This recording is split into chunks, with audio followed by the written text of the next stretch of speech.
Good morning, students. Today we are going to start with exercise 3.3.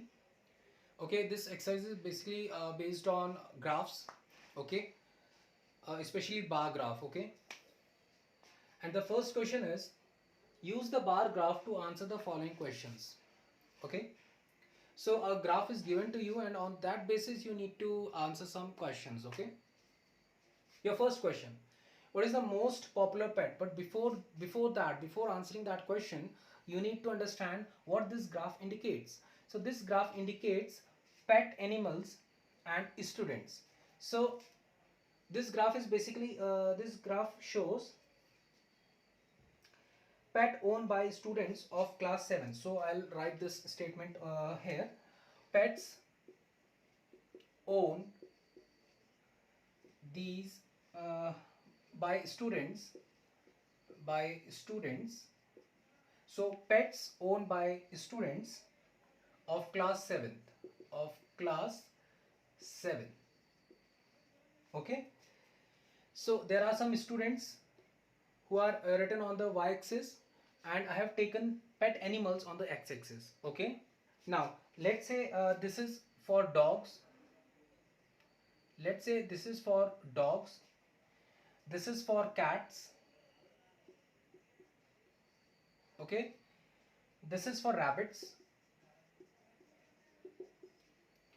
this is for hamsters,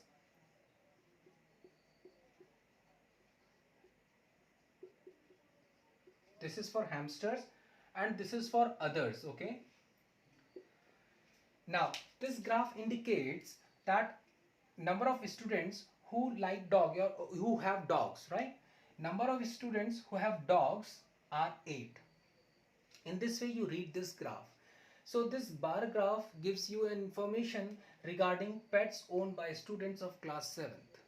Okay, so how many students like dogs? Yeah, how many students own dogs? 8 students. Similarly, how many students own cats? You will say, sir, 10. How many students own rabbits? So what you will say, sir, 2. How many students own hamsters? So what you will say, sir, it lies somewhere between 4 and 6, so near about 5. Because these graphs are well defined on your graph paper. So if you draw these graphs on the graph paper, you will get exact information. Okay, so approximately the number of students who like hamsters or who own hamsters are somewhere lie between 4 and 6, right? Let's say 5. Similarly, how many students own other animals? So it lies somewhere between 2 and 4, so you can say 3 or 3.8. Okay, now obviously students cannot be in fractions, so what you will say, sir, between 2 and 4, so let's say 3. So because you cannot have students in fractions, right? So in this way I'll give you answer of this question: which is the most popular pet? So which one, what do you find that which is the most popular pet? So cat is the most popular pet, right? Because it is owned by 10 students. So what you will say, most popular pet is cats.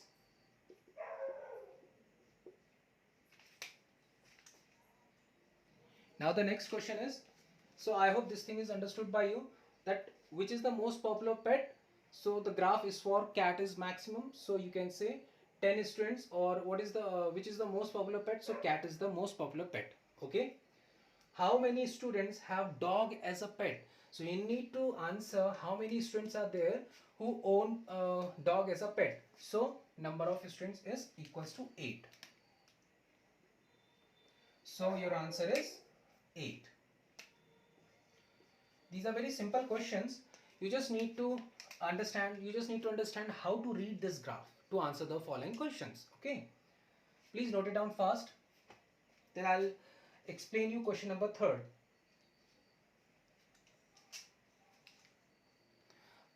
Later on we will have some double graphs also in the same chapter, so we will later discuss all these questions. So those who have completed this, please try question number 3rd. Number of children in 6 different classes are given below. Represent the data on a bar graph. Now you, in the next question, you need to draw a bar graph. Okay, I'll explain you how to draw a bar graph. So students, now read question number third, that number of children in 6 different classes are given below. So 5th, 6th, 7th, 8th, 9th, 10th. So these are the classes and these are the number of students, number of children, okay? And you need to represent the data on a bar graph. So you need to represent this data on a bar graph. How to represent, I'll explain you. Now on that basis we will answer some questions also, okay? I hope this thing is visible on the screen also. Okay, so first I'll take classes on the x-axis. I'll take class on the x-axis and number of children on the y-axis, okay? So in this direction I am taking a number of children and on the x-axis I am taking classes, okay? So how many classes are there? 1, 2, 3, 4, 5, 6. So 6 classes are there, right? Okay. So let's say, okay, before that I'll divide the number of students on this axis. So here I have 80, 90, 100, 95, somewhere like between 100 and 90, 120 and 130. So I'll start this graph. So there is a zigzag line that shows that I'm taking numbers, I'm taking units from after 80. So this is a zigzag line, this showing that below this I have 1 to 80, okay? So I'm starting with 80, then 90, 20, okay, then 90, then 100, then 120 and 140, okay? So I have taken 80, 90, 100, 120 and 140, okay? Now what this zigzag line shows, that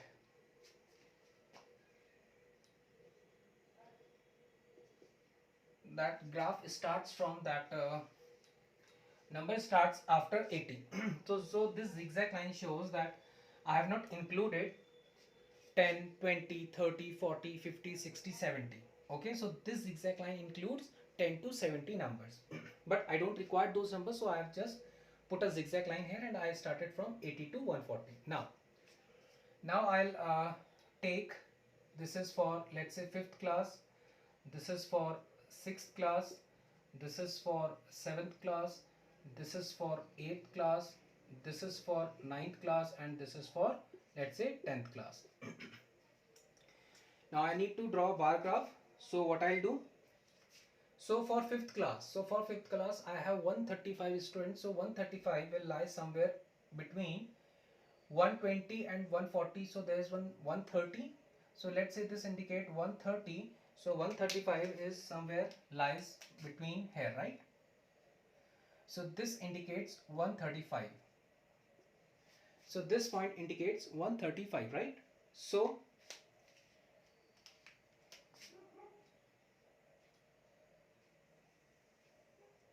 in this way I represented number of children 135 in class 5th. So in this way I represented number of students, number of children in class 5th. That in class 5th I have 135 children. Any doubt in this? Then for class 6th, I have 120 students. So corresponding to this,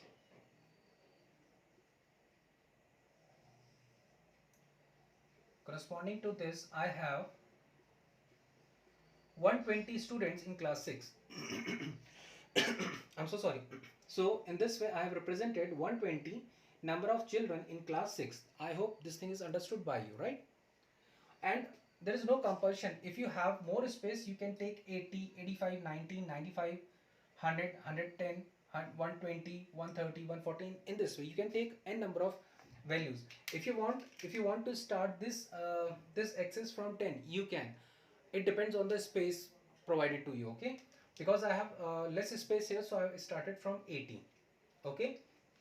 Now for class 6 I have 120 students, right? 120 children. Now in class 7th I have 95. So in class 7th I have 95. So 95, okay, please wait, there is one mistake. I'm so sorry for that. 80, 90, 100, it will be 110.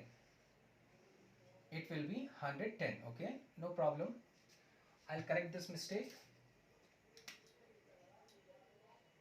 If this is 100, this is 110, this is 120, this is 130, and this is 140. Okay, so 80, 90, 100, 110, 120, 130, 140. So 135 will lie somewhere here.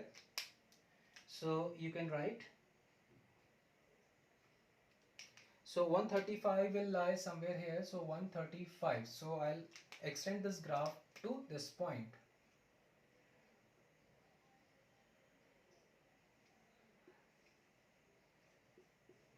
So this is how you can represent number of students 135 in class 5th. Similarly, you have 120, so you need to extend this graph somewhere from here.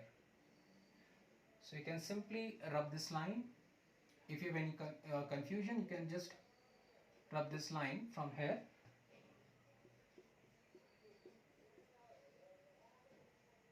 Okay, so in class 6th I have 120 children. Then in class 7th I have 95. So students, you can easily depict this thing that 95 somewhere lies between 90 and 100, right? So 95 is lying somewhere between 90 and 100. So I'm representing it with different color, that is red color. So 95, so somewhere, so it will lie somewhere here. This is showing, this is representing 95. So 95 students in class 7th. Okay, then I have 100 students in class 8th, 100 children. So corresponding to 8th class I have, so this is the bar graph for class 8 student. How many students I have in class 8? 100. So in this way I have depicted the graph 8th class corresponding to 100 students. Now 100 children. Then for class 9th I have 90. So class 9th I have 90. So I have 90. So 90 students correspond to 9th class. Now for 10th class I have 80 students. So class 10th I have 80 students. So this one. So it is recommended that you all need to draw these graphs on the graph paper for better clarity. Okay. So in this way you have depicted the graph. Now if you want, you can rub these lines.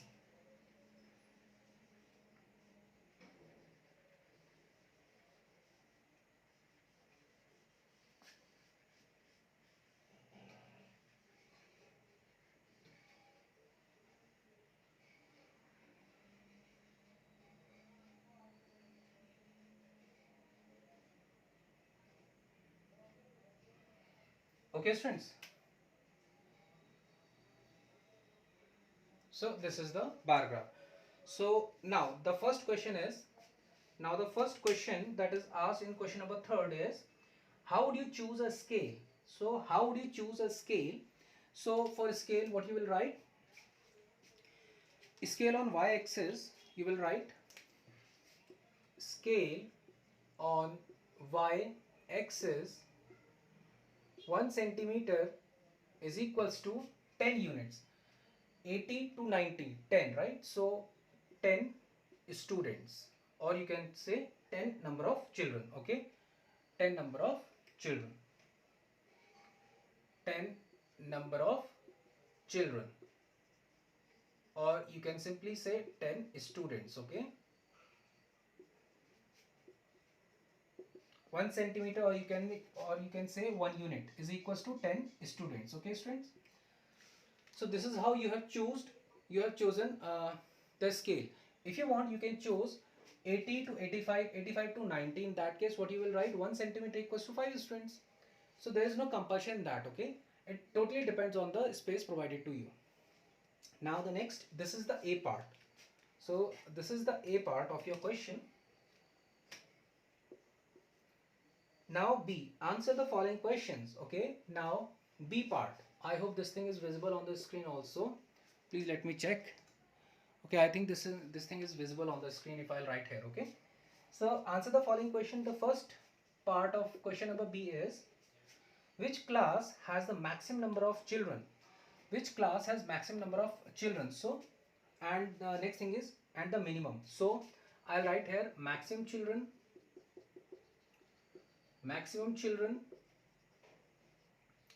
and minimum children. So what you will write?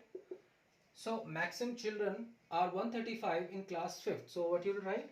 So which class? Okay, maximum children 135 in class 5th.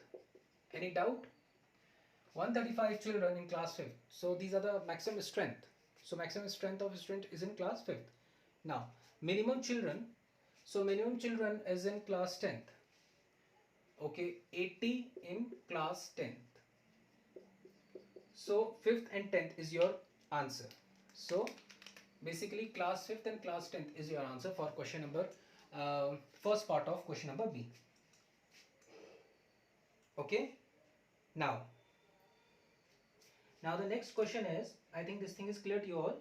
Now find the ratio of students of class 6 to student of class 8. Now you need to, in the second part of part B, in second part of question number B, third part B. Okay, you need to give the ratio of students of class 6th and 8th, 6th and 8th. Okay, first you need first you write all these things. Okay, or I'll explain this question here. So part B, second. Okay, so this is B, second part, ratio of number of children in class 6th divided by ratio of number of children in class 8th. Okay, so how many students are there in class 6? You have 120, right? And how many students are there in class 8? You have 100, right? So 0 से 0 cancel out. 2 6 are 12 and 2 5 are 10. So the ratio is 6:5. So this is the answer. I hope this question is clear to you all. If not, please watch this video, and if you have any doubt, you can ask me in the any other Zoom session. But before that, students, I request you please watch these videos, okay? Because these videos are totally made for you, okay? And upload your work on time, submit your work on time, and attend your Zoom session to ask your doubts and queries. Please note it down fast this question, and if you have any doubt, you can ask me in any other later session, okay? But before that, please note it down fast.